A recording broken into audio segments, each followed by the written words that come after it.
Good day, merry meet. My name is Glennis, and I am the Witch of Whitetail Hollow.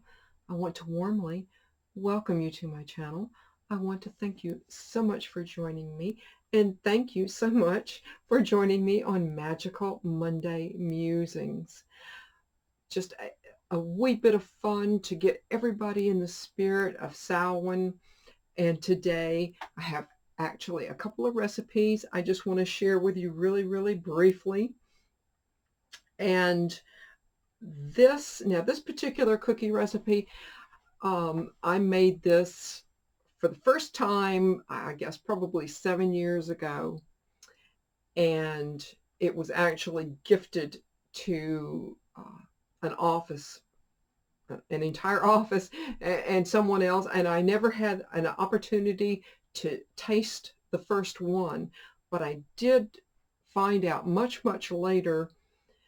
Someone came to me, one of the doctors that was working in the office, said, "Oh my gosh, the apple cider snickerdoodles were my absolute favorite of everything that you sent." And I sent like just a lot of different things, but it's an apple cider snickerdoodle. And I think what makes it different, I mean, it has the same basic components that a snickerdoodle would have, but the difference is the liquid that is used in it is apple cider that has been reduced down. Now, the apple cider that I bought, of course, it's apple cider, but I put a little bit of caramel flavoring in it.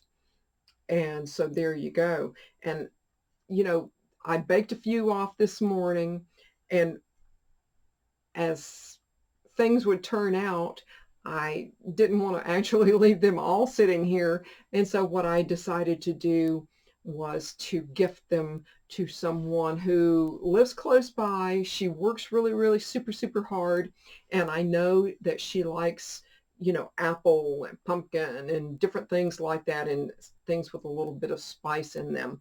But I think the hardest part about the entire process of this recipe was boiling down and reducing down the apple cider. But I will drop the recipe below. If I can do it, absolutely anyone can do it. And the time that it took to reduce the apple cider down to the consistency that it needed to be, it took exactly 25 minutes by my calculation and how I reduced it down. And so that gave me time to gather the other components together. And so there you go. And it was, really just that easy. But this is what they look like. This is about the size that they came, and the recipe makes about 40 that are this size. But I had made them once before. I had not made them since until the other day, and I just wanted to do this for you guys actually. But they don't snap like a ginger snap, but they do have a little bit of a chew and a little bit of a give. I think that you guys can see this. This is just a really, I tried one. It's really good.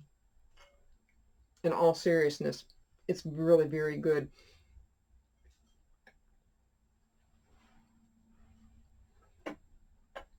That wasn't a camera bite. But it does have that autumn spice to it. It's really, soft enough for, young children to have. And so I hope you give it a try. If you have children, or if you don't have children, this will be a very big hit, because it's not too incredibly sweet. It's not something that's just going to take over your whole mouth and your whole being and going, oh, because I know some cookies are a little bit too sweet. And the other recipe that I wanted to share with you, and again, I wanted for it to do double duty. I don't want to have to buy an ingredient and that's all it's going to do. So I made a spiced apple cider amaretto, and all it is 5 ounces of the apple cider that I used for the cookies and an ounce of the amaretto. And I love amaretto anyway, but this is very, very, very tasty.